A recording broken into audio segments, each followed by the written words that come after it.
பண்ணி ஜெபம். ஹல்லேலூயா, price the Lord. நன்றி ஆண்டவரே, உம்மை துதிக்கிறோம், உம்மை போற்றுகிறோம் ஐயா. சர்வ வல்லமை தேவனே, அப்பா பிதாவே, உமக்கு ஸ்தோத்திரம் ஸ்தோத்திரம் ஸ்தோத்திரம் ஸ்தோத்திரம் ஸ்தோத்திரம். நன்றி ஆண்டவரே. ஹல்லேலூயா ஹல்லேலூயா ஹல்லேலூயா. அல்பாம் யுகமானவர், ஆவியும் அன்புமில்லாதவர், முந்தினவர் பிந்தினவர்களுக்கு நன்றி அப்பா. ஸ்தோத்திரம் ஸ்தோத்திரம் ஸ்தோத்திரம் ஸ்தோத்திரம் ஸ்தோத்திரம். ஒன்றுமில்லாத இடத்தில் எல்லாவற்றையும் உருவாக்கி தருகிறவரே உமக்கு நன்றி. ஹல்லேலூயா ஹல்லேலூயா. நன்றி ஆண்டவரே, நன்றி ஆண்டவரே. ஸ்தோத்திரிக்கிறோம் ஸ்தோத்திரிக்கிறோம் ஸ்தோத்திரிக்கிறோம். Praise the lord, praise the Lord.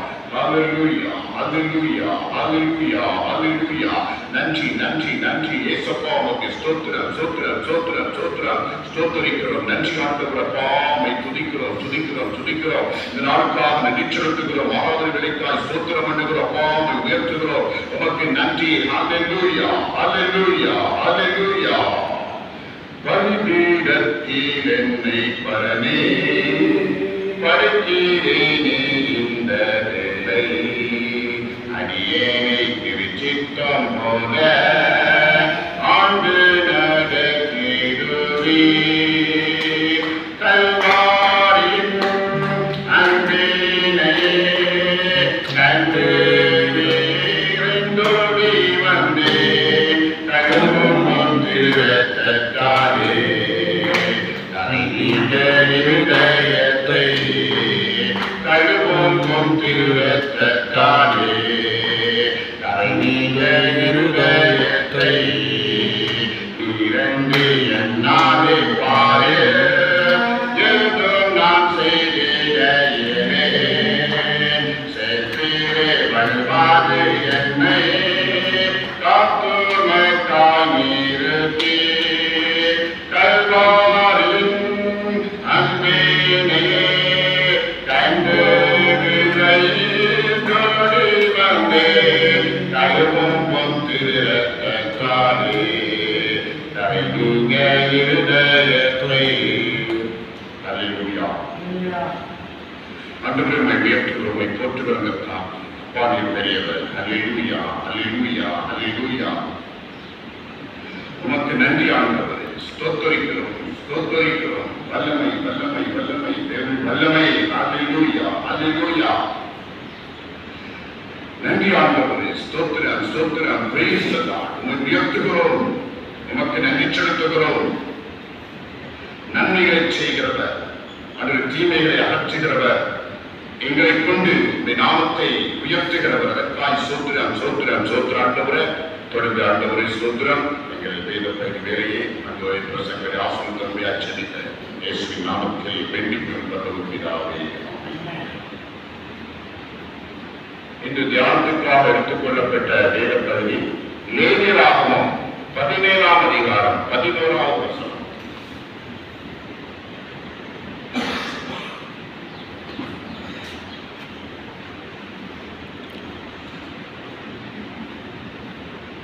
லேவியராகமம்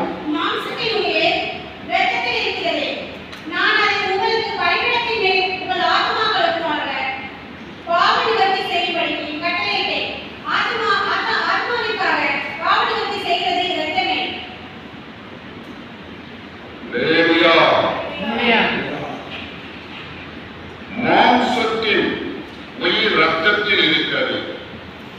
நான் அதை உங்களுக்கு பலிபீடத்தின் மேல் உங்கள் ஆத்துமாக்களுக்காக பாவ நிவர்த்தி செய்யும்படிக்கு கட்டளையிட்டேன்.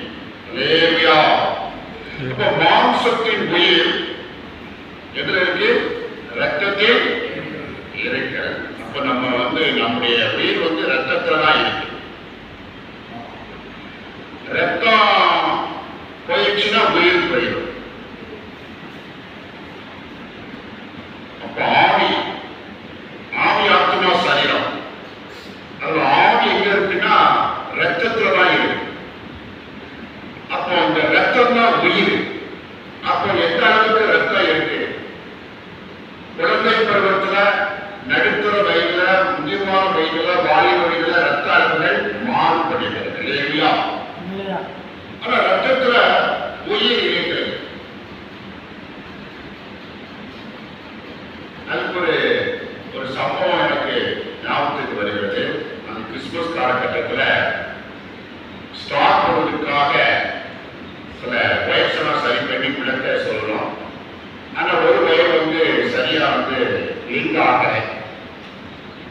அதனால அது வழியா கரண்ட் பாஸ் ஆகி நான் போய் டக்குன்னு அதை சீக்கிரம் முடிக்கணும்னு போய் தொட்டேன். அப்போ ஒரு வயல் என்னுடைய கை விரல்ல பட்டி அந்த வயல் பட்டு வயல் பட்ட உடனே அது எந்த உயிரை இருக்கிறது. அது கரண்ட் உயிரை இருக்கு. நான் கொடுக்க மாட்டேன். நான் இப்படி இருக்கேன். நான் இங்க இருக்கேன். அது அங்கே இருக்கு. மனைவி சுவிட்ச் ஆஃப் பண்ணிருக்கேன். கேள்வியா ஞான ஒரு சுவிட்ச் ஆஃப் பண்ணதால இந்த போராட்டம் முடிவுக்கு வந்தது. அப்ப அது எந்தாவது கரண்ட் வருது. ஆனா அந்த கரண்டுடைய உயிர் செய்து இருக்குது. அப்ப ரத்தம் எல்லாம் ஃபாயில் ஆயிடும் இல்லையா? கர்த்தருக்கு ஸ்தோத்திரம். அப்ப தெரிஞ்சுக்கிட்டேன். அப்போ உண்மையாகவே ஆண்டவர் சொன்ன வசனத்தின்படி ரத்தத்துலதான் உயிர் இருக்கிறது, ஆவி இருக்கிறது என்று கண்டுபிடித்தேன். கர்த்தருக்கு ஸ்தோத்திரம். Price the Lord. இப்போ மாம்சத்தின் உயிர் ரத்தத்தில் இருக்கிறது. நான் உங்களுக்கு பலிபீடத்தின் மேல் ஒரு ஆத்துமாக்களுக்கு பாவங்களை நிறுத்தி செய்யும்படிக்கு கட்டளையிட்டேன். அப்ப அந்த ஆடு மாடுடைய புறாக்குடைய ரத்தம் பலிபீடத்தின் மேல ஊற்றப்படுகிறது. ஊற்றப்படுகிற பொழுது உங்கள் ஆத்மாவுக்கு பாவ நிவர்த்தி ஆகும்படி நான் அதற்கு கட்டளையிட்டேன். அப்ப ஆண்டவர் கட்டளையிடுகிறார். அந்த ரத்தம் தான் உங்க பாவத்தை நிவர்த்தி பண்ணுகிற ரத்தம். அப்போ அந்த ரத்தத்தினால் பாவ நிவர்த்தி செய்யப்படுகிறது. தேவனுடைய நீதி. நான் அதற்கு கட்டளையிட்டேன் என்று கர்த்தர் சொல்கிறார். அப்ப ஆண்டவர் தம்முடைய நீதியை தான் வெளிப்படுத்திருக்கிறார். நீதி நாயகம்னா கர்த்தருக்கு தான் தெரியும், நமக்கு தெரியாது. அவர் சொல்லித்தான் நமக்கு தெரியும். நீதி நியாயங்கள் நம்ம மனசாட்சியில் ஆண்டவர் வைத்திருக்கிறார். அந்த நீதி நியாயங்கள் ஆண்டவர் சொல்லிதான் நமக்கு தெரியும். நமக்கு நீதி நியாயம் ஒண்ணுமே இல்லை.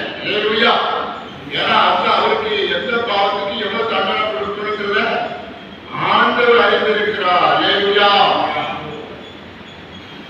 அப்போ பாவ நிவர்த்தி செய்வதற்கு அந்த ரத்தத்துக்கு கர்த்தர் வல்லமை கொடுக்கிறார். கட்டளை கொடுத்தேன் என்று சொல்லுகிறார். ஆத்மாவுக்காக பாவ நிவர்த்தி செய்வது ரத்தமே. நாட்கள்ல ஒரு இந்தியன் சேனல்ல முஸ்லிம் சேனல் தான். அதுல அவங்களுக்கு ஒரு அறிவை உணர்த்தினேன். புதிய ஏற்பாட்டிலே அதை உச்சன தெய்வம் என்று அவர்கள் சொல்லுகிறார்கள். அவர்கிட்ட ஒரு நீதி கேட்டேன். இஞ்சில் வேதத்துல பரலோகபிதாவாகிய தேவன் தன்னை நீதி உள்ளவராக நிலைநிறுத்துவதற்காக ஆண்டவராகிய இயேசு கிறிஸ்துவை பலியிட்டார். ரோமரை கொண்டு தீனரை கொண்டு பலியிட்டார். ஏன்னா அவங்க வார்த்தையில பரலோகபிதாவுக்கு அல்லான்னு சொல்லணும். ஆண்டவராகிய இயேசு கிறிஸ்துவுக்கு களிமண்ணுள்ள ஈசா மசீஹ்னு சொல்லணும். அவர் பலியிட்டாரு. அது நீதி. அது நீதி உள்ள கடவுள். ஆனா அந்த நீதி உள்ள கடவுளை நீங்க பழைய ஏற்பாட்டுக்குள்ள கொண்டு போய், பழைய ஏற்பாடு தவறாத்து வேதம் சொல்றாங்க, அந்த வேதத்துல கொண்டு போய் நீங்க மறுபடியும் ஆடு மாடுகளை வெட்டினால் அது அநீதி உள்ள தேவன் தானே. அப்ப நீதி உள்ள தேவனை நீங்க மறுபடியும் என்ன பண்ணிருக்கீங்க? அநீதி உள்ள தேவனா மாத்திருக்கீங்க. உங்க அல்லாவும் அநீதி உள்ள அல்லாவா மாத்திருக்கீங்க. நாங்க நீதி உள்ள அல்லாவ வச்சிருக்கிறோம், நீங்க அநீதி உள்ள ஆண்டவரா மாத்திட்டீங்கன்னு சொல்ல ஒரு அறிவை விளக்குதான். இல்லையா? அப்போ புதிய ஏற்பாட்டின்படி ஆண்டவர் இயேசு கிறிஸ்து நமக்காக பலியானார். அல்லேலூயா. கிருபாதார பலி. கிருபாதார பலி. கிருபாசனத்திலே சேரக்கிறோம். அப்ப முற்று இலவசம். அல்லேலூயா. கிருபையினாலே இலவசமாய் கொடுக்கப்படுகிற ஒரு ஈவு, ஒரு கொடை. அப்ப கிருபாதார பலி விலை மதிப்புள்ள நம்முடைய பாவத்தை மன்னிக்கிற, நம்மை பரலோகத்துக்கு தகுதிப்படுத்துகிற இயேசு கிறிஸ்துவின் ரத்தம் இலவசமாக கொடுக்கப்படுகிறது. ஹல்லேலூயா. கிருபையாக கொடுக்கப்பட்டிருக்கிறது. அப்ப அந்த பலியினால நாம பாவ மன்னிப்பை பெற்றிருக்கிறோம். ஹல்லேலூயா. அடுத்த 58:12 வாசிங்க. ஏசாயா 58 53:12. அவர் தம்முடைய ஆத்மாவை மரணத்திலிருந்து அத்தர்மக்காரரில் ஒருவராக எண்ணப்பட்டு அனைவருடைய பாவத்தை தாமே சுமந்து அத்தர்மக்காரருக்காக வேண்டிக் கொண்டது நிமித்தம் அனைவரை அவருக்கு பங்காக கொடுப்பேன். பலவான்களை அவர் தமக்கு கொள்ளையாக பங்கிட்டுக் கொள்வார். நம்முடைய ஆத்மாவை மரணத்தில ஊற்றியிருக்கிறார். ஹல்லேலூயா. மரணம் உயிர் பெயர். அதுக்கப்புறம் சடலம் மரணம். அப்போ ஆத்மாவை மரணத்தில் ஊற்றினா அதுக்கப்புறம் ஆத்மா ஆதியில் இருக்காது, சகலம் தான் இருக்கும். அதை ஊற்றிட்டார். இயேசு கிறிஸ்து நமக்காக சகலம் ஆயிட்டார். ஹல்லேலூயா. தன்னுடைய ஆத்மாவை ஆவியை மரணத்தில் ஊற்றினார். அதனால எல்லாருடைய பாவங்களையும் மன்னிக்கிறார். யாருடைய பாவங்கள்? ஆண்டவர் இயேசு கிறிஸ்துவை சொந்த ரட்சகராக ஏற்றுக்கொள்ளுடைய பாவத்தை தான் ஆண்டவர் மன்னிக்கிறார். இயேசு கிறிஸ்து, இயேசு என்ற பேருக்கு அவர் ரட்சிக்கப்பட்ட ஜனங்களுடைய பாவங்களை மன்னிக்கிறவர். ஹல்லேலூயா. பாவங்களை மன்னிக்கிறவர். யாருடைய பாவத்தை அவரை ஏற்றுக்கொள்கிறவர்களுக்கு பாவ மன்னிப்பு உண்டாகும். ஏற்றுக்கொள்ளாத பாவ மன்னிப்பு உண்டாகாது. அப்போ இயேசு கிறிஸ்துவை ஏற்றுக்கொண்டு பாவ மன்னிப்பை பெற்றவர்கள் கர்த்தருக்குள்ளே நிலைத்திருக்க வேண்டும். கர்த்தருக்குள் நிலைத்திருந்து பாவ மன்னிக்கப்பட்ட ஜனமாக நாம் கர்த்தருக்கு கீழ்ப்படிந்து நடக்க வேண்டும். இன்று நடக்கக்கூடிய யுத்தங்கள்லாம் பார்க்கும் பொழுது இஸ்ரேல் ஜனங்களுடைய பாவங்கள் மன்னிக்கப்படவில்லை. இஸ்லாமிய ஜனங்களுடைய பாவங்கள் மன்னிக்கப்படவில்லை. இப்ப ரஷ்யா யுக்ரைன் சண்டை நடக்காது. பாரம்பரிய சண்டை.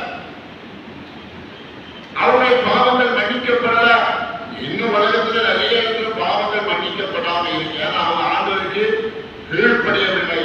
இயேசு கிறிஸ்துவை சொந்தரட்சகராக ஏற்றுக்கொண்டு ஆண்டவருக்கு கீழ்ப்படிய அனுபவத்தை விட்டு பாவத்துக்குள்ளாய் கடந்து சென்று பாவம் மன்னிக்கப்படாமலே 5 விதமான தண்டனையாக பூமிக்கு வருகிறது. ஜனத்துக்கு விரோதமாய் ஜனம், ராஜ்யத்துக்கு விரோதமாய் ராஜ்யம், பஞ்சங்கள், கொள்ளைகள், பூமி அதிர்ச்சிகள் இவைகள் தேசத்திலே உண்டாகிறது. ஹல்லேலூயா. கர்த்தருக்கு ஸ்தோத்திரம். பிரைஸ். அப்போ ஆண்டவர் இயேசுவின் தம்முடைய ஆத்மாவை மரணத்தில் ஊற்றினார். அப்போ ஆத்மாவுக்கு எப்படிப்பட்டதான காரியங்கள் சம்பவிக்கிறது? அந்த ஆத்மாவுக்கு யோபு 14:22 வாசியுங்கள்.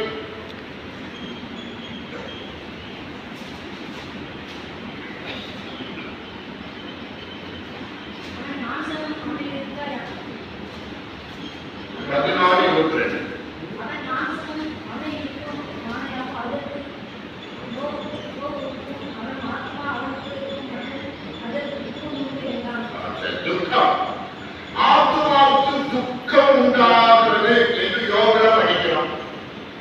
ஆத்மாவுக்கு துக்கம் உண்டாகிறது. அப்ப ஆத்மா இருக்கும் என்று அதுக்கு துக்கம் உண்டு. இந்த பூமியில எவ்வளோ சந்தோஷமாக அனுபவித்தாலும் அப்பப்போ துக்கத்துக்குள்ள போயிட்டு தான் வரும். ஒரு அதிர்ச்சி, ஒரு பிரியங்களான காரியம் நடந்து விட்டது, ஒரு வருத்தமான சோகமான சம்பவம் நடந்து விட்டது. அதெல்லாம் நமக்கு ஆத்மாவுக்கு துக்கத்தை உண்டு பண்ணுகிறது. அடுத்தது 19:2 யோகப்பாடு வருத்தத்தை உண்டு பண்ணுகிறது. வருத்தமடைய செய்கிறது. ஆத்மா வருத்தப்படுகிறது. காய்ச்சல், ஆத்மாவுக்குள்ளே காய்ச்சல் இருக்கு. உங்களுக்கு விரோதமாய் போர் செய்கிற அபயங்களை தூண்டி விடுகிற தீய ஆவிகள் அது டார்ச்சர் பண்ணுகிறது, அது உங்களை வருத்தம் அடைய செய்கிறது. எல்லாத்துக்கும் இந்த அனுபவம் இருக்கும். ஆண்கள் பிள்ளைகளுக்கு இருக்கும், மற்றவர்களுக்கு தெரியாது. தேவையா மற்ற எல்லாத்திலிருந்து ரசிக்கப்படாத எல்லாம் நம்மளை போல பாடுப்பாங்க. நமக்குள்ள இயேசு இருக்கு அப்படின்னா நம்ம ஜெபம் பண்ணி வெற்றி பெறுகிறோம். இல்லையா? இயேசு இல்லாதவங்க அதே பாரத்தோட அவர்கள் கதை முடிந்து விடுகிறார். இயேசு நமக்குள்ள இருந்து நம்மை வாழ்த்துக் கொண்டிருக்கிறார். யோபு 30:16 பார்க்கிறோம். முறிந்து போன ஆத்துமா, முறிந்துதான் இனிமேல் நம்ம எழும்பவே முடியாது என்று எண்ணுகிற மனதை உடையவர்கள். இனி அவ்வளவுதான், காரியம் முடிஞ்சிச்சு. இனிமேல் நம்மளால சரி பண்ண முடியாது, இனி எழுப்ப முடியாது. அப்படி விழுந்த இடத்திலே கிடக்கக்கூடிய ஒரு சூழ்நிலை. அடுத்த ஆத்மா கருகி போன ஆத்மா என்று சங்கீதம் 39 சொல்கிறது. சங்கீதம் 23 ஆத்மாவை தேர்ச்சி தேர்ச்சல். ஆத்மா உட்கார்ந்து சொல்றது துக்கத்திலே இருப்பாங்க, தேர்ச்சிட்டே காலிலிருந்து காய் தேர்ச்சுவார் பிள்ளைகளை. நடக்கணும் பிள்ளைகளை தேர்ச்சுவார். பயப்படாத, அடுத்தது நல்ல மார்க் எடுக்கலாம், இன்னும் உற்சாகமா செய், கலந்து விடாது, சோர்ந்து விடாது. ஆனா இங்க ஆண்டவர் தேற்றுவதாக வேதத்தில் சொல்லப்பட்டிருக்கு. தாவீது கர்த்தரை தேற்றுகிறார், தன்னை நாமத்தின் மிக்கவரை நீதிப்பாக நடத்துகிறார், ஆத்மாவை தேற்றுகிறார். தேற்ற வேண்டும், ஒவ்வொரு ஆத்மா தேற்ற. எப்போ தேற்றுனா துன்பமான எழும்ப முடியாத சூழ்நிலை, நன்மையான காரியம் நடக்க முடியாத காலகட்டத்தில் ஆண்டவர் உங்களை தேற்ற வேண்டும். யாராவது உங்களை தேற்றிட்டு நம்புனீங்க தெம்பா லேவியா கர்த்தருக்கு ஸ்தோத்திரம். ஆத்மாவை குணமாக்கும் என்று சங்கீதம் 41:4 சொல்லப்பட்டு குணமாக்க வேண்டும். ஆத்மாவை வியாதி பிடித்து விட்டது, சரீரத்திலிருந்து வியாதி ஆத்மாவை தொட்டி விட்டது, ஆத்மா கலந்து விட்டது. ஒரு வியாதிப்பட்ட ஒரு சூழ்நிலை, ஆத்மாவை குணமாக்கும். கரைந்து போகிற ஆத்மா என்று 119:28 வாசிக்கிறோம்.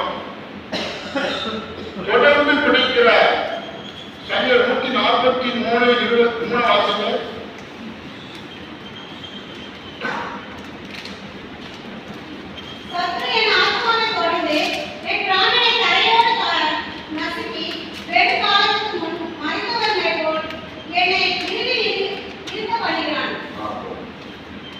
சத்ரு என் ஆத்மாவை தொடர்ந்து பிடித்து தரைவிட்டு தாழ்த்துகிறார்.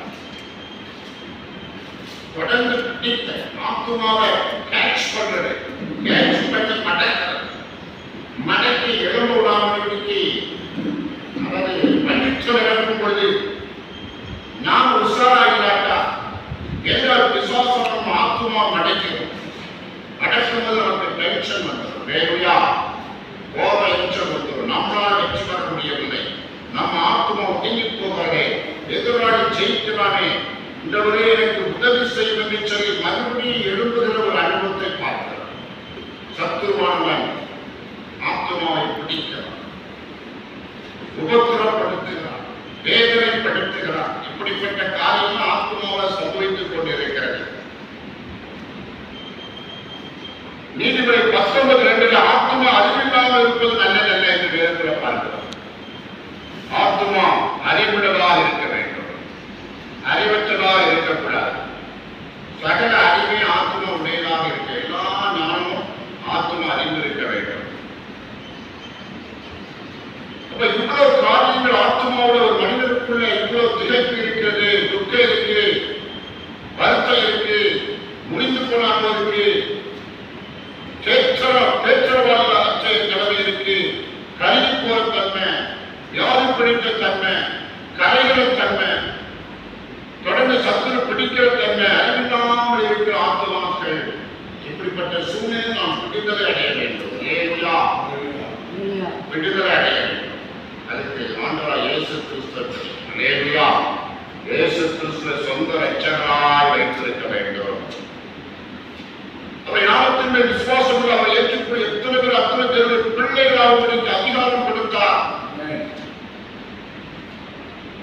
நாம் ஒரு பிள்ளைகளாக இருந்து அவரை சொந்த இரட்சகராக வைத்திருக்க வேண்டும். நாம் விட்டு விலகுகளை கை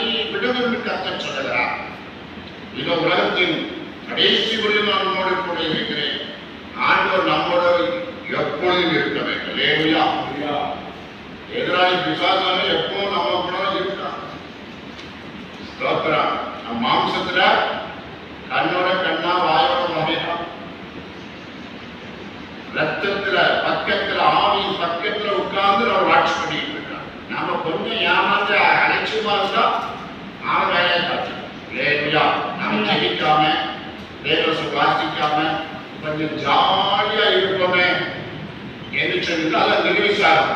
ஜாலி என்பது அது நிர்விசாரமா இருந்தால் அவன் உடனே அவனுடைய காரியத்தை கவிழ்ப்பு வேணும். இல்லையா? ஆண்டவருக்கு விரோதமா நம்ம உடனே கழுப்பதற்கு என்ன உண்டு அதை செய்யணும். அப்போ ஆவில எப்படி விழிப்பா இருக்க வேண்டும். இல்லையா? ஆவில விழிப்பா இருக்க வேண்டும். ஆண்டவர் தம்முடைய ஆத்மாவை மரணத்தின் பூச்சி நம்மை ரட்சித்திருக்கிறார்.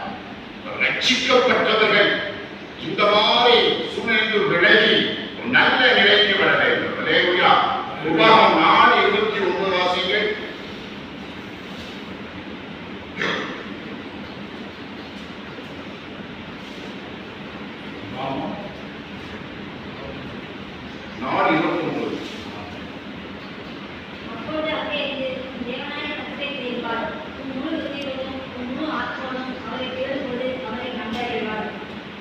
தேடினால் ஆண்டவர் தேடணும்.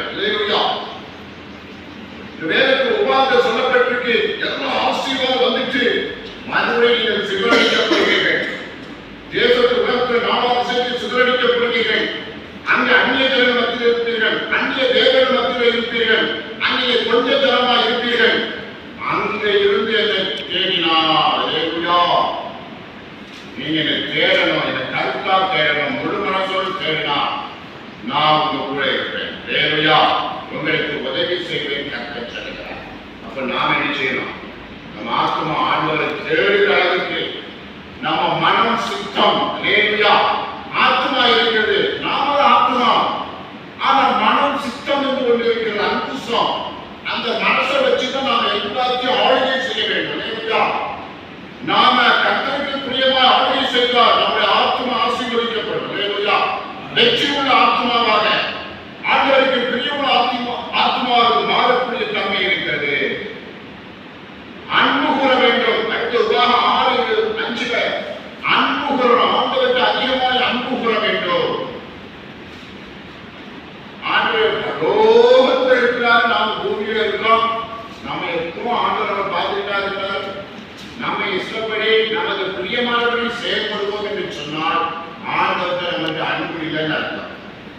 ஒவ்வொரு காரியத்திற்கும் ஆண்டவரை வச்சு நாம அவருக்கு அன்பு கூறுகிறோம் என்பதை நிரூபிக்க வேண்டும்.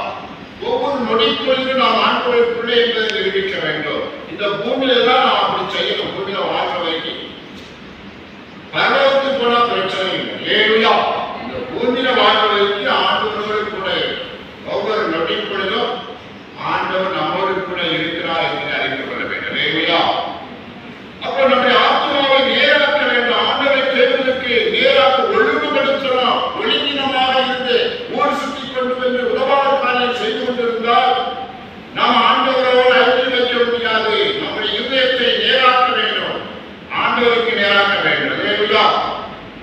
ஆத்மாவை உயிர்ப்பிக்கிறது கர்த்தருடைய வசனம். ஆத்மாவை உயிர்ப்பிக்கிறது. வசனம் நல்ல நாலேஜ் இருக்க வேண்டும். கழிவுற ஆத்மா கழிவுற வேண்டும்.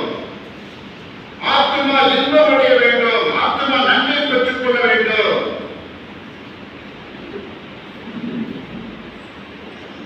உதாரணம் ஆத்மா செழிக்கும். இன்னொன்னு தயவுள்ள ஆத்மா ரட்சிக்கப்படும். தயவுள்ள ஆத்மா உதாரண ஆத்மா. இவ்வளவு மேலான ஒரு கால ஆத்மாவுக்கு இருக்கிறது. அப்போ முதல்ல பார்த்தோம் ஆண்டவர் இயேசுவா நமக்கு பாவ மன்னிப்பு நிச்சயம். இயேசுவின் ரத்தத்தால் ஆத்மா நீ பாவ நிவர்த்தி செய்யப்பட்டு ஆண்டவருக்கு பிரியமான ஆத்மாவை மாறுகிறது என்று பார்த்தோம். ஆனா பொதுவாக ஆத்மாவுக்குள்ள போராட்ட சூழ்நிலையை பார்த்தோம். ஆண்டவருக்குள்ள எப்படி முன்னேற்றம் progress in God, நம்ம ஆத்மா எப்படி கர்த்தருக்குள்ள முன்னேறி வருகிறது. ஹல்லேலூயா. நம்ம ஆத்மா முன்னேற்றம் பாதை வைக்கணும்னா உடனே தேவ சமூகத்தை நாடணும். வேத